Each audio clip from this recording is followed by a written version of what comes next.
जंग के बीच अमेरिका ने बड़ा दावा किया है। यूक्रेन की सीमा पर उत्तर कोरिया के सैनिकों को तैनात किया गया है।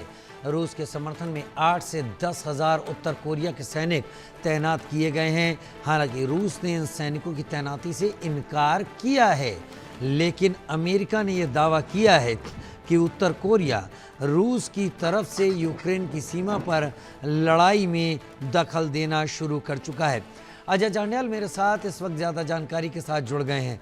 अजय, एक और विवाद की वजह और एक और विवाद की जड़ अब रूस यूक्रेन युद्ध में जन्म लेती हुई दिख रही है, जहां पर उत्तर कोरिया की सेना के यूक्रेन के खिलाफ लड़ने को लेकर अमेरिका आरोप लगा रहा है। क्या अमेरिका इस वजह से इस जंग में कूदने का रास्ता तैयार कर रहा है या फिर बात कुछ और है? देखिए, जिस तरीके से लगातार आप देखें तो साल भर से ज़्यादा हो चुका है और यूक्रेन रूस का युद्ध जो है अभी भी जारी है।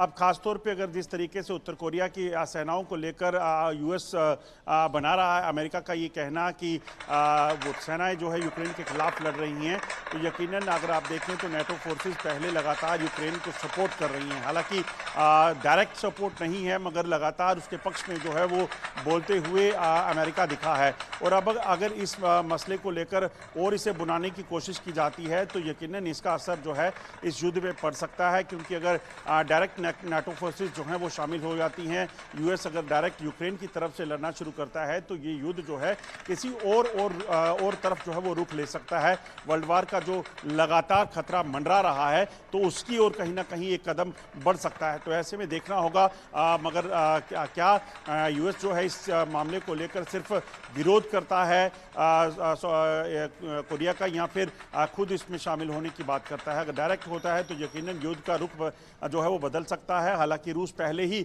इस चीज़ को लेकर जो है यूएस को वार्न कर चुका है कि वो इस मामले में बीच में ना पड़े, क्योंकि इसका खामियाजा भुगतना पड़ेगा। पहले ही पुतिन जो है वो साफ कर चुके हैं, जिस तरीके से उन्होंने थोड़े समय पहले ही अपनी न्यूक्लियर एक्सरसाइज को किया है, वो दर्शाता है कि रूस अपनी तरफ से किसी भी हद तक जाने के लिए बिल्कुल तैयार है। और उन्होंने ये भी पहले ही घोषणा कर दी थी कि किसी भी देश के अपने बचाव के लिए उसके पास जो भी परमाणु हथियार हैं वो एक आखिरी हथियार हो सकता है।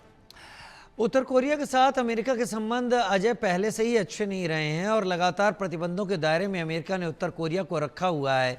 लेकिन अगर उत्तर कोरिया को रूस इस तरीके का एक पैसेज दे रहा है जहां पर उत्तर कोरिया इस जंग में आगे बढ़कर रूस का मददगार साबित होता हुआ दिखे, तो इससे कितनी परेशानी होती है नाटो को और कितना दबाव पड़ता है नाटो के ऊपर यूक्रेन की तरफ से कि अब नाटो कंट्रीज इस युद्ध में सीधे सीधे उतर जाए। देखिए, मुझे नहीं लगता कि नाटो जो है इतना बड़ा फैसला अभी ले सकता है। रूस अगर ये कर रहा है तो इसके पीछे की वजह कहीं ना कहीं एक हो सकती है कि वो एक नाटो को और यूएस को संदेश देना चाहता है कि देखिए, ना सिर्फ जो है वो बल्कि आपके साथ दो लोग खड़े हैं, देश खड़े हैं, बल्कि हमारे साथ भी कई देश खड़े हैं। और ख़ासतौर पे वो देश जो यूएस के पहले खिलाफ हों, नाटो के खिलाफ हों, टारगेट पे रहे हों, उन पर कई प्रतिबंध जो है वो पहले ही लगाए जा चुके हैं। तो ऐसे में कहीं ना कहीं इस चीज़ को देखना ज़रूरी हो जाता है कि आगे का क्या जो है इसके समीकरण निकलेंगे, क्या इसके परिणाम हो सकते हैं। मगर अभी की सच्चाई यही है कि जिस तरीके से साउथ कोरिया जो है वो आगे बढ़ा है रूस के समर्थन में और यूक्रेन के खिलाफ, कहीं ना कहीं आगे चैलेंजिंग रहने वाला है। मगर क्या नाटो फोर्सेस डायरेक्ट इसमें उतरती हैं ये देखना होगा। हालांकि लग नहीं रहा, क्योंकि नाटो फोर्सेस अगर डायरेक्ट उतरती हैं, उन्होंने पहले ही कई बार जब नाटो फोर्सेस जंग में गई हैं उसके बाद के परिणाम उन्होंने देखे हैं, चाहे वो अफगानिस्तान की बात करें या फिर बाकी। तो ऐसे में कहीं ना कहीं वो दबाव बनाने के लिए अभी तक बयानबाजियां ज़रूर कर रहे होंगे, मगर अभी डायरेक्ट उनका इन्वॉल्वमेंट इसमें नहीं है। यकीनन कई और देशों के जरिए रूस पर दबाव बनाने की, साउथ कोरिया पर दबाव बनाने की कोशिश ज़रूर की जाएगी। ठीक है अजय।